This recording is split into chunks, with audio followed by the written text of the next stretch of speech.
장마전선의 영향으로 충남 지역에도 집중호우가 쏟아졌습니다. 다행히 인명피해는 없었지만 침수와 농작물 피해 등이 잇따랐습니다. 화력발전소가 미세먼지에 미치는 영향이 수치로 확인됐습니다.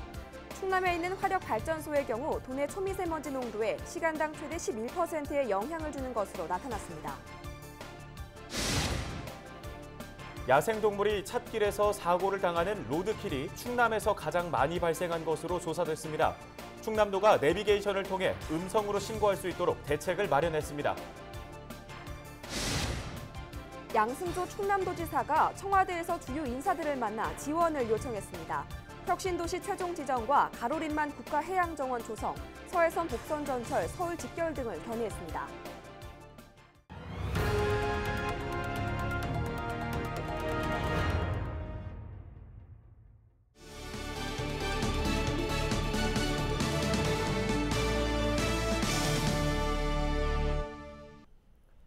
시청자 여러분 안녕하십니까?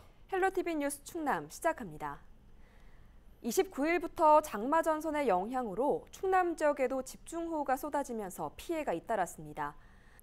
충남도 소방본부 자료를 보면 29일 오후 6시부터 30일 오전 11시까지 충남 지역 누적 강수량 평균은 80.8mm입니다. 시군별로는 계룡이 143mm로 가장 많았고 홍성 54, 당진 47, 예산 46mm를 기록했으며 태안이 14mm로 가장 적었습니다. 충남은 다행히 인명피해는 없었지만 곳곳에서 침수 피해가 잇따랐습니다.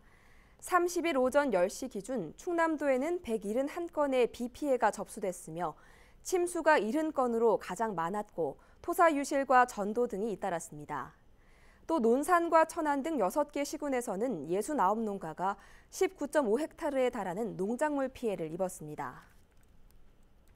화력발전소가 충남 지역 초미세먼지에 얼마나 영향을 끼치는지 확인할 수 있는 분석 결과가 나왔습니다. 화력발전소가 주변 지역 기후 환경에 어떤 영향을 끼치는지 파악하기 위한 연구 용역 최종 보고회가 30일 충남도청에서 열렸습니다.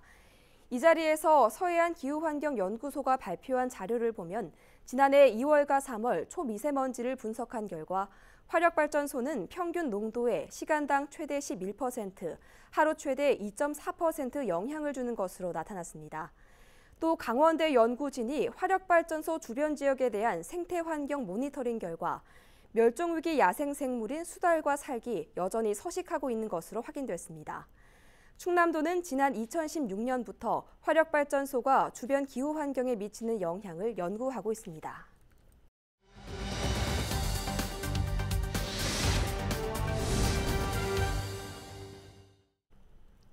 다음 소식입니다.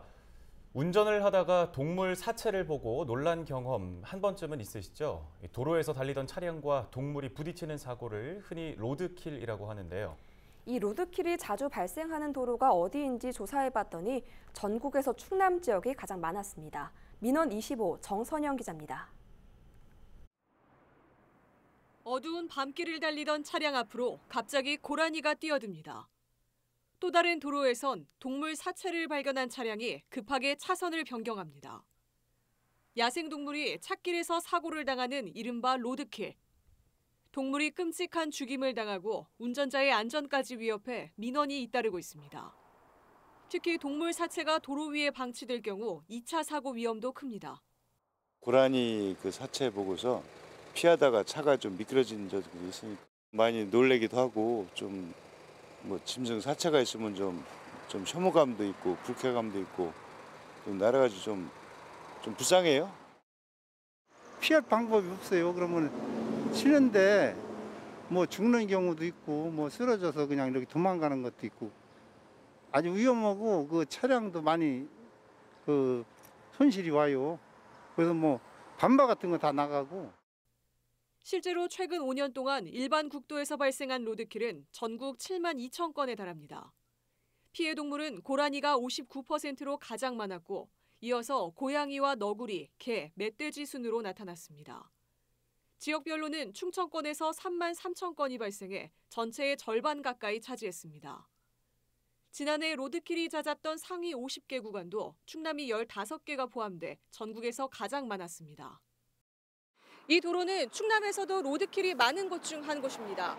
특히 국도의 경우 많은 곳은 1km당 평균 23건이 발생하는 것으로 조사됐습니다. 민원25 취재진이 관계기관에 대책을 물었습니다. 운행 중에 로드킬을 발견하면 음성으로 로드킬 신고해줘 이렇게 말하면 신고가 접수가 되고 그리고 발생 위치를 분석해서 해당 로드킬 담당 기관으로 전달이 돼요. 그렇게 하고 그러면 바로 현장으로 출동해서 그렇게 처리를 하게 됩니다. 내비게이션 앱을 통해 음성으로 로드킬을 신고할 수 있는 시스템을 지난 27일부터 전국 최초로 도입한 겁니다. 운전 중에도 이용할 수 있고 위치 정보가 실시간으로 전달돼 빠르고 정확하게 현장 출동이 가능하다는 설명입니다. 충남도는 이 밖에 사고 다발 구간에 동물의 침입을 막기 위한 유도 울타리와 LED 주의 표지판도 설치할 계획입니다. 민원25 정선영입니다. 양승조 충남지사가 청와대를 방문해 핵심 현안 지원을 요청했습니다. 양 지사는 30일 청와대를 찾아 노영민 비서실장과 강기정 정무수석, 이호승 경제수석 등을 차례로 만났습니다. 양 지사는 세종시 출범에 따른 인구와 경제 손실이 크다며 충남 균형 발전을 위해 빠른 심의를 통해 혁신도시를 지정해달라고 강조했습니다. 이와 함께 가로림만의 해양정원을 조성하는 내용과 수도권 전철을 독립기념관까지 연장하는 방안, 서해선 복선전철 서울 연결 등을 건의했습니다. 미래통합당 성일종 의원이 6.17 부동산 대책 발표 이후 국내 시장이 외국인 투기꾼들의 투전판이 되고 있다고 밝혔습니다. 성 의원은 보도자료를 내고 지난 6월 한 달 동안 외국인 국내 건축물 거래량은 2천여 채로 역대 최고치를 기록했다며 부동산 대책 발표 뒤 외국인 투기 자본이 대거 국내로 들어왔다고 설명했습니다. 성 의원은 정부가 지난 10일에 또 부동산 대책을 발표했기 때문에 이달에도 거래량이 역대 최고치를 경신할 것으로 전망했습니다. 성 의원이 국토교통부에서 제출받은 자료를 보면 최근 6년 동안 월별 부동산 거래량은 평균 1,500여 채였습니다. 농산물 가공센터를 통해 창업한 기업의 생존율이 전체 기업 평균보다 높은 것으로 나타났습니다. 농촌진흥청이 전국 농산물 종합가공센터 경제성을 분석한 결과 농산물 가공센터를 통해 창업한 경영체의 5년 이상 생존율은 87%로 전체 기업보다 3배 이상 높은 것으로 집계됐습니다. 이 같은 자료를 토대로 충남농업기술원은 도내 농업인의 가공 생산 능력과 품질 관리 기술을 높이기 위해 최근 공주에서 담당 공무원 교육을 진행했습니다. 도내 농산물 가공센터는 모두 11곳이며 지난해 가공상품 개발로 매출 7억여 원을 기록했습니다.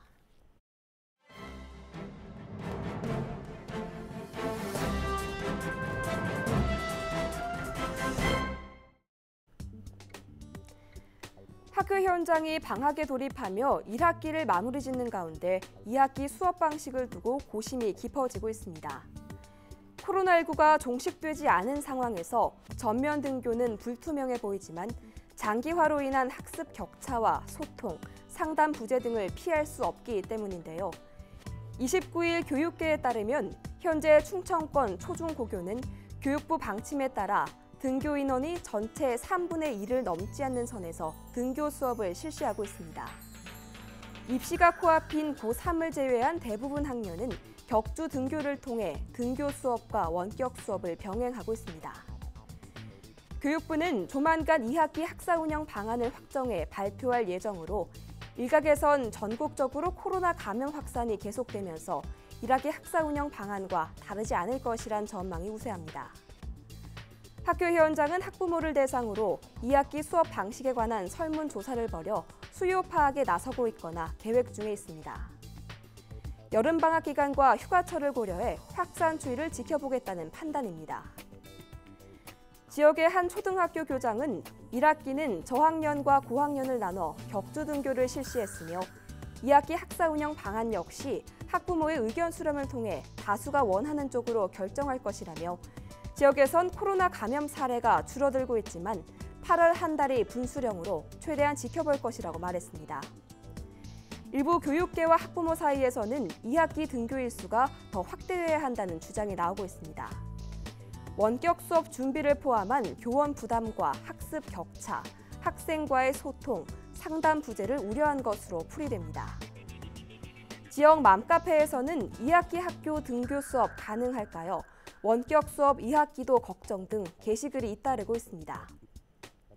학부모들은 학습지 위주는 더 안 한다. EBS 방송은 보는 둥 마는 둥. 그저 하는 것에 의의를 두고 있다는 반응을 보이고 있습니다. 특히 저학년의 경우 학부모가 수업 지도부터 과제까지 도와주면서 학력 격차를 우려해 등교 일수를 늘려야 한다고 입을 모으고 있습니다.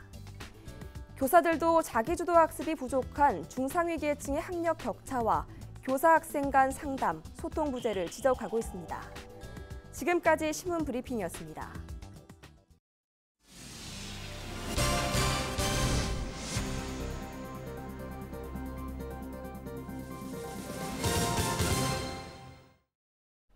태안군의회가 청년 농어업인 육성과 지원에 관한 조례 제정에 나섭니다.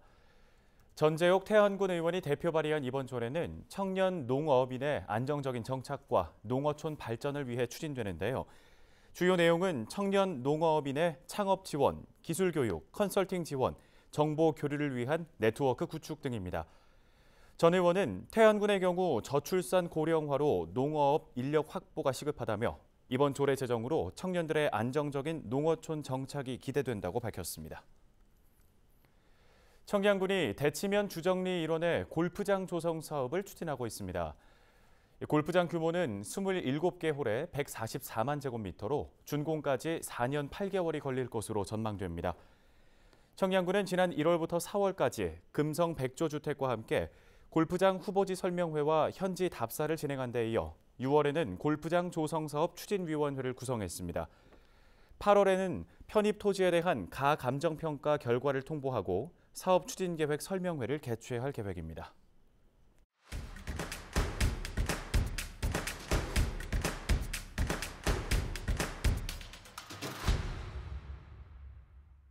코로나19로 국내 화훼 산업이 큰 타격을 받고 있는 가운데 태안 국화가 일본 수출길에 올라 관심을 끌고 있습니다.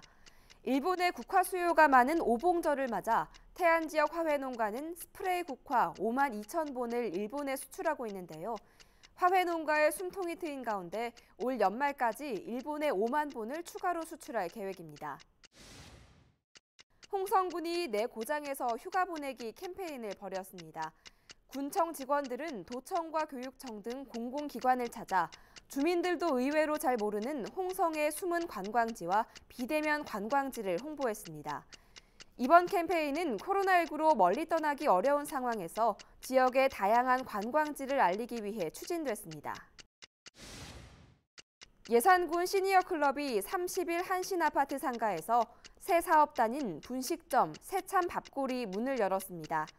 새참 밥골이는 노인 일자리 마련을 위한 사업장으로 만 60세 이상 어르신 17명이 참여해 김밥과 떡볶이, 튀김 등을 만들어 판매합니다.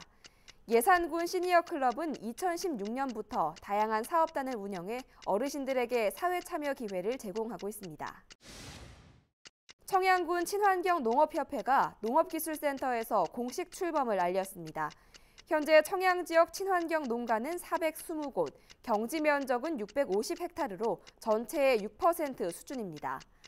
이인용 초대 회장은 친환경 농가 소득 증대와 농업 환경 보전을 위해 안전한 먹거리 생산과 유통에 전념하겠다고 밝혔습니다. 청양군은 협회와 함께 친환경 농업 육성을 지원할 계획입니다. 지금까지 25초 뉴스였습니다. 서산시가 다음 달 말까지였던 농기계 임대료 전액 감면 기간을 올해 연말까지 연장합니다. 기간 연장은 코로나19로 일손 부족과 농산물 판매 부진 등 어려움을 겪고 있는 농업인에게 실질적인 도움을 주기 위해 추진됐습니다. 감면 대상은 지역의 모든 농업인으로 서산시 4개 임대사업소가 빌려준 모든 농기계가 해당됩니다. 서산시가 가로림만 해양생물보호구역과 천수만 수산자원보호구역에 어린 물고기를 방류하고 있습니다. 이 방류 사업은 어장 회복과 어업인의 소득 증대를 위한 것으로 2억 4천만 원의 예산을 들여 추진하고 있습니다. 시는 지난 5월 뱀장어 7,000마리, 6월엔 대하 600만 마리, 꽃게 22만 마리, 이달엔 감성동 15만 마리 등을 방류했습니다.